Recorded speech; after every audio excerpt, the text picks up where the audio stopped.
Next നമ്മൾ പറയാൻ പോകുന്നത്, നമ്മൾ ഓൾറെഡി പറഞ്ഞു പെർക്കിന് നമുക്ക് പല ഡിവിഷൻ വരുന്നുണ്ട് എന്ന് പറഞ്ഞിട്ടുണ്ടായിരുന്നു. അഥവാ tax free perquisites, perks taxable to specified എംപ്ലോയീസിൻ്റെ കേസിൽ മാത്രം, അതുപോലെ തന്നെ perks taxable to all employees, ഇങ്ങനെയൊക്കെ പറഞ്ഞു. അതിൽ നമ്മൾ ഫസ്റ്റ് എന്ത് ചെയ്തു, ടാക്സ് ഫ്രീ പെർക്വിസിറ്റ്സിൻ്റെത് നമ്മൾ ഡിസ്കസ് ചെയ്ത് കഴിഞ്ഞു. ഇനി നമ്മൾ നെക്സ്റ്റ് കാറ്റഗറിയിലേക്കാണ് നമ്മൾ മൂവ് ചെയ്യുന്നത്. അഥവാ perk taxable to all employees, എല്ലാ എംപ്ലോയീസിൻ്റെ കേസിലും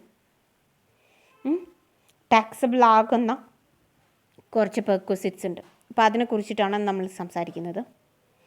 അതിൽ first one, value of residential accommodation. Value of residential accommodation എന്ന് പറയുമ്പോൾ, ഇപ്പോൾ നമ്മൾ നേരത്തെ പറഞ്ഞു സൈറ്റിൽ ആർക്കെങ്കിലും ഒരു അക്കമഡേഷൻ കൊടുത്തിട്ടുണ്ട് എങ്കിൽ, ആ പർപ്പസിന് വേണ്ടിയിട്ട് മാത്രം നിൽക്കാൻ ഒരു അക്കമഡേഷൻ കൊടുത്തിട്ടുണ്ടെങ്കിൽ അത് ടാക്സ് ഫ്രീ ആണ്.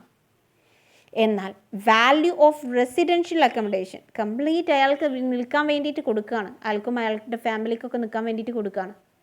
അതിൻ്റെ മുകളിൽ എന്ത് ചെയ്യുന്നത്, ടാക്സ് കൊടുക്കണം. എല്ലാ എംപ്ലോയീസിനും ടാക്സ് കൊടുക്കണം. അങ്ങനെ ആവുന്ന സമയത്ത് ആ ഒരു കാര്യങ്ങളാണ് നമ്മൾ പറയാൻ പോകുന്നത്. ഓക്കെ, സോ അതിൽ first one, value of residential accommodation, rent free accommodation, RFA എന്ന് സിമ്പിളായിട്ട് നമ്മൾ പറയാവുന്ന റെൻറ്റ് ഫ്രീ അക്കമഡേഷൻ എങ്ങനെയാണ് കാൽക്കുലേറ്റ് ചെയ്യുന്നത് എന്നുള്ളതാണ് ഇനി പഠിക്കാൻ പോകുന്നത്. So listen, rent free accommodation നമ്മൾ രണ്ടായിട്ട് ക്ലാസിഫൈ ചെയ്തിട്ടുണ്ട്. ഒന്ന് ഗവൺമെൻറ് എംപ്ലോയീസിനും അതുപോലെ തന്നെ നോൺ ഗവൺമെൻറ്റൽ എംപ്ലോയീസിനും, ഇങ്ങനെ രണ്ടായിട്ട് ഡിവൈഡ് ചെയ്യാം. അപ്പോൾ ഗവൺമെൻറ്റൽ എംപ്ലോയീസിൻ്റെ കേസിൽ എത്രത്തോളം ടാക്സ് കൊടുക്കാം, അതുപോലെ തന്നെ നോൺ ഗവൺമെൻറ്റൽ എംപ്ലോയീസിൻ്റെ കേസിൽ എത്രത്തോളം ടാക്സ് കൊടുക്കാം, രണ്ടും ഡിഫറെൻ്റ് ആയിട്ടാണ് പറയുന്നത്. ശ്രദ്ധിക്കാം. സോ രണ്ടായിട്ട് ഡിവൈഡ് ചെയ്യാം, ഗവൺമെൻറ് എംപ്ലോയി അതുപോലെ തന്നെ നോൺ ഗവൺമെൻറ്റൽ എംപ്ലോയി. ഗവൺമെൻറ്റൽ എംപ്ലോയിൻ്റെ കേസ് എടുക്കുകയാണെങ്കിൽ ഈ ഒരു ഭാഗം മാത്രം.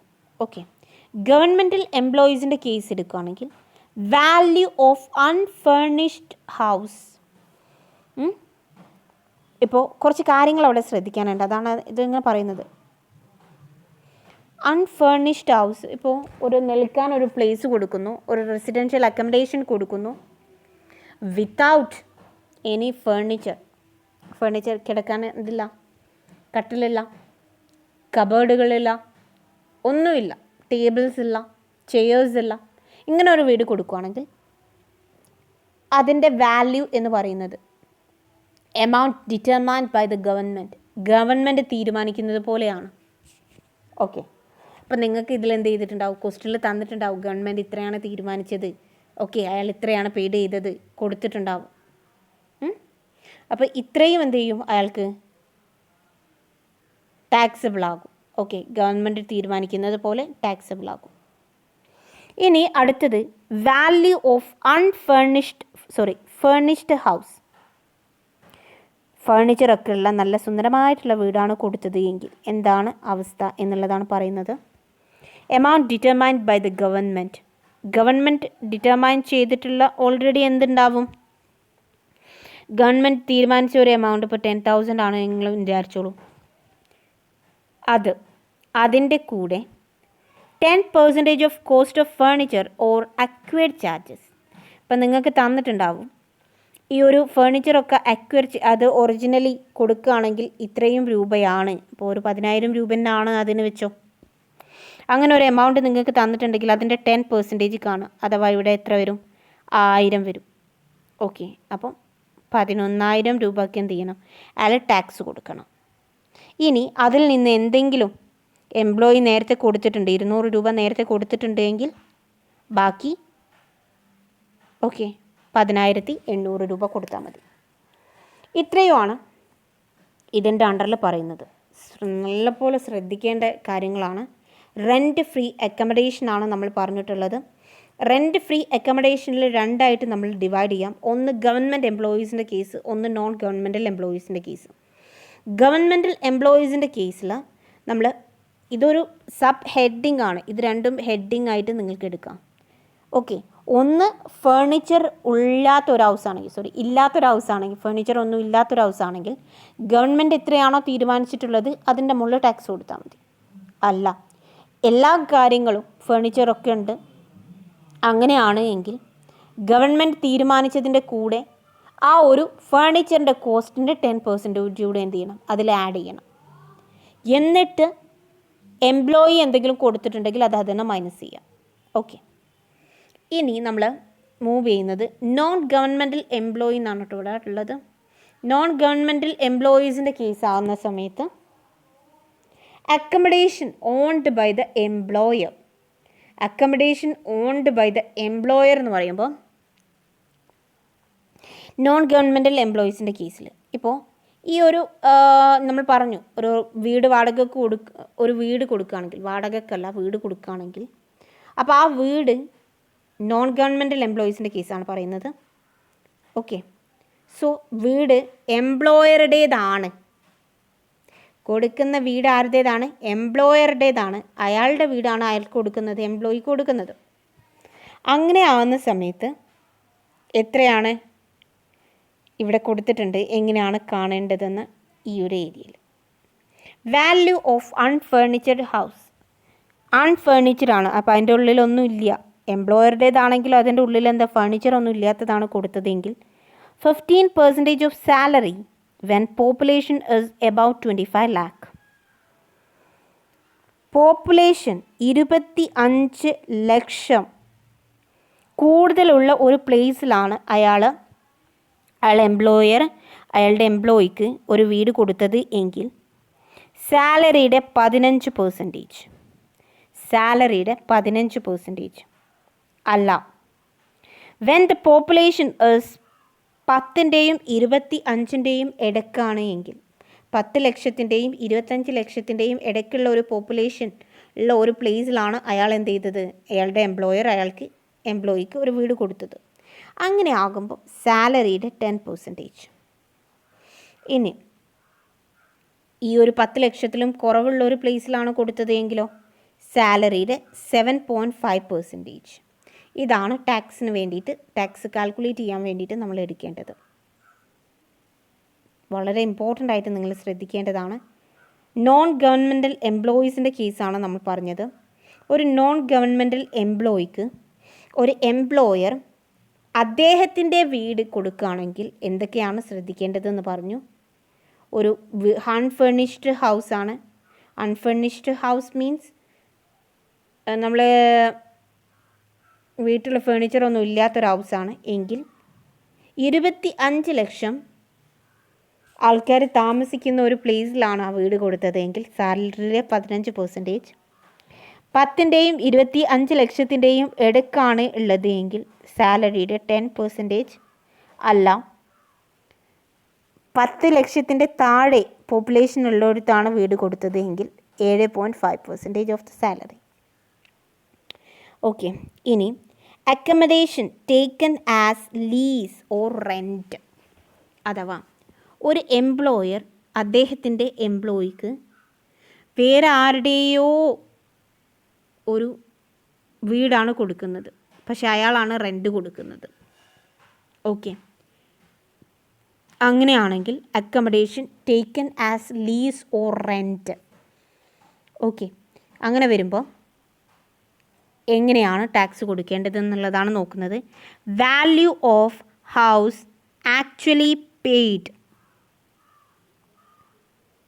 എന്ന് വെച്ചാൽ റെൻറ്റ് എത്രയാണോ ആക്ച്വലി കൊടുത്തത് അത്. റെൻറ്റ് ആക്ച്വലി എത്രയാണോ, ഇപ്പോൾ 2500 രൂപയാണോ റെൻറ്റ് കൊടുത്തത്, ആ വീടിന് 2500 രൂപയാണോ റെൻറ്റ് കൊടുക്കുന്നത് അത്. ഓർ അല്ല എങ്കിൽ 15% ഓഫ് ദ സാലറി. സാലറിയുടെ 15% ഓഫ് ദ സാലറിയുടെ 15%. ഇങ്ങനെയാണ് കൊടുക്കേണ്ടത്. മനസ്സിലായോ? അപ്പോൾ നമ്മൾ ചെയ്യേണ്ടത്, ഇപ്പോൾ ഒരു എംപ്ലോയർ അദ്ദേഹത്തിൻ്റെ എംപ്ലോയിക്ക് ആരുടെയോ കയ്യിൽ നിന്ന് റെൻറ്റിന് ഒരു പ്രോപ്പർട്ടി വാങ്ങിക്കൊടുക്കുകയാണ്. അങ്ങനെയാണെങ്കിൽ ആക്ച്വലി എത്രയാണോ റിസീവ് ചെയ്തിട്ടുള്ളത് അത്, അതുപോലെ തന്നെ അദ്ദേഹത്തിൻ്റെ സാലറിയുടെ 15% കണ്ടിട്ട് ഇതിൽ ഏറ്റവും വിച്ച് എവർ ഈസ് ലെസ്, ഏറ്റവും കുറവ് ഏതാണോ, വിച്ച് എവർ ഈസ് ലെസ്, ഏറ്റവും കുറവ് ഏതാണോ ആ എമൗണ്ടിൻ്റെ മുകളിലാണ് എന്ത് ചെയ്യുന്നത്, ടാക്സ് കൊടുക്കേണ്ടത്. ഓക്കെ, സോ നിങ്ങൾക്ക് കുറച്ചുകൂടെ ഒന്ന് ക്ലിയർ ആവും ഈ ഒരു ഷീറ്റിൽ നിന്നാണ് എനിക്ക് തോന്നുന്നത്. നേരത്തെ പറഞ്ഞ കാര്യങ്ങൾ തന്നെ പെട്ടെന്നൊന്ന് പറഞ്ഞിട്ട് പോവാം. ഒന്ന്, അക്കമഡേഷൻ ഇത് അതർ എംപ്ലോയീസിൻ്റെ കേസാണ്, അഥവാ ഗവൺമെൻറ് എംപ്ലോയീസിൻ്റെ കേസ് നമ്മൾ ഓൾറെഡി പറഞ്ഞു. അതർ എംപ്ലോയീസിൻ്റെ കേസിൽ പറയുന്നത് അക്കമഡേഷൻ ഓൺഡ് ബൈ ദ എംപ്ലോയറുടേതാണ് അക്കമഡേഷൻ എങ്കിൽ എന്തൊക്കെയാണ് ചെയ്യേണ്ടതെന്ന് പറഞ്ഞു. അതിൽ അൺഫേർണിഷ്ഡ് ഹൗസ് ആണ് എങ്കിൽ ഓക്കെ നമ്മൾ പറഞ്ഞു 15% ഓഫ് ദ സാലറി, 25 ലാഖിൽ കൂടുതലാണ് എങ്കിൽ. ഓക്കെ, സെക്കൻഡ് പറയുന്നത് 10 ലക്ഷത്തിനും 25 ലക്ഷത്തിനും ഇടയ്ക്കാണെങ്കിൽ സാലറിയുടെ 10%. അല്ല, വേറെ ഒരു കേസ് ഓഫ് എംപ്ലോയീസിൻ്റെ കേസാണെങ്കിൽ 7.5% ഓഫ് ദ സാലറി. ഇങ്ങനെയാണ് നമ്മൾ എന്ത് എടുക്കേണ്ടത്, റെൻറ്റ് ഫ്രീ അക്കമഡേഷൻ എടുക്കേണ്ടത്. ഓക്കെ, ഇനി accommodation taken on lease or rent by the employer. ഈ ഒരു കേസിൽ പറയുന്നത് അക്കമഡേഷൻ ടേക്കൺ ഓൺ ലീസിനെടുത്തതാണ്, എംപ്ലോയർ ലീസിനെടുത്തതാണ് അല്ലെങ്കിൽ റെൻറ്റിനെടുത്തതാണ്. അങ്ങനെയാണെങ്കിൽ എന്താണ് എന്നുള്ളതാണ് നമ്മൾ പറയുന്നത്.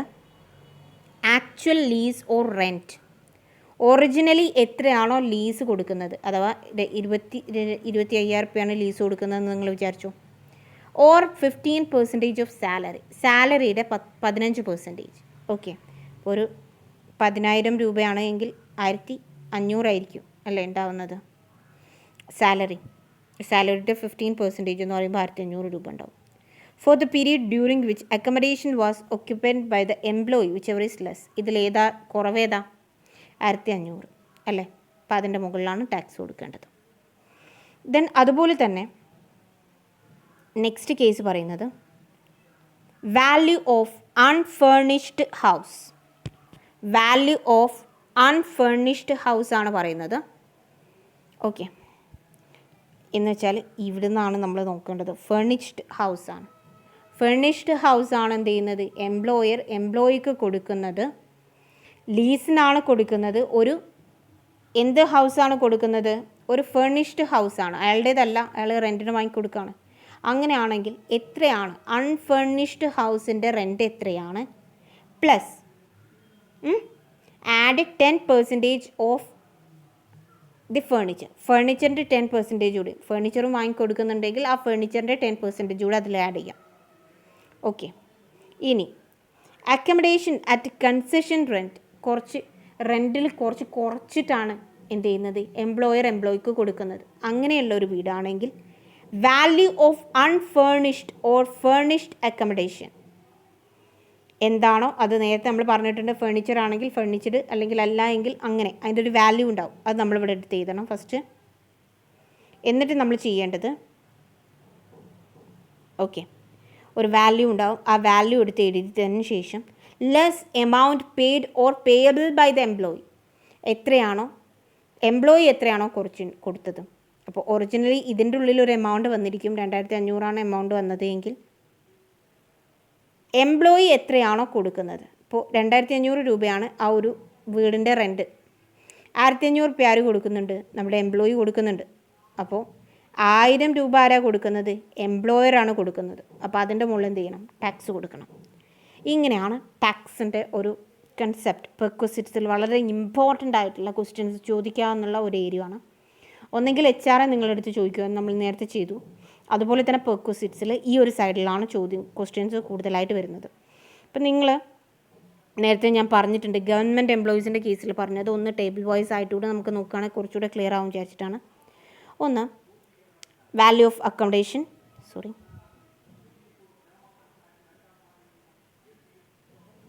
ഓക്കെ. സോ അൺഫേർണിഷ്ഡ് ആയിട്ടുള്ള ഹൗസ്, ഗവൺമെൻറ് എംപ്ലോയിക്ക് എംപ്ലോയർ എന്താണ് കൊടുക്കുന്നത്, അൺഫേർണിഷ്ഡ് ആയിട്ടുള്ള ഒരു ഹൗസാണ് കൊടുക്കുന്നത്. ഓക്കെ, ഫേർണിച്ചർ ഇല്ലാത്ത. അങ്ങനെയാണെങ്കിൽ എത്രയാണോ ഗവൺമെൻറ് തീരുമാനിക്കുന്നത് ആ എമൗണ്ടിൻ്റെ മുകളിലാണ് ടാക്സ്. ഇനി ഫേർണിഷ്ഡ് ആണ്, അല്ല ഫേണിഷ്ഡ് ആണ് എങ്കിൽ എന്താണെന്നുള്ളതാണ് പറയുന്നത്. Amount determined as per A, അഥവാ നമ്മൾ എന്ത് ചെയ്തു, ഈ ഒരു കാര്യത്തിൽ ഓൾറെഡി നമ്മളൊരു എമൗണ്ട് കണ്ടെത്തിയിട്ടുണ്ടാവും. ആ എമൗണ്ട് പ്ലസ് ഫേണിച്ചറിൻ്റെ 10% ഓഫ് ദ ഫേണിച്ചർ ചാർജ് എന്ന് പറഞ്ഞിട്ട് ഇത് രണ്ടും കൂടെ കൂട്ടുമ്പോഴാണ്, അതാണ് ടാക്സ് എമൗണ്ട്. ഇനി ഇതിൽ എംപ്ലോയി ഏതെങ്കിലും കുറച്ച് എമൗണ്ട് കൊടുത്തിട്ടുണ്ട് എങ്കിൽ ആ എമൗണ്ട് എന്ത് ചെയ്യാം, കുറക്കാവുന്നതാണ്. ഓക്കെ, അപ്പോൾ ഇത്രയും കാര്യങ്ങളാണ് ഇതിൽ വളരെ ഇമ്പോർട്ടൻ്റ് ആയിട്ടുള്ളത്. ഈ വീഡിയോ 1-2 പ്രാവശ്യം കണ്ടിട്ട് മനസ്സിലാക്കി കൺസെപ്റ്റ് ഉറപ്പിക്കുക കേട്ടോ.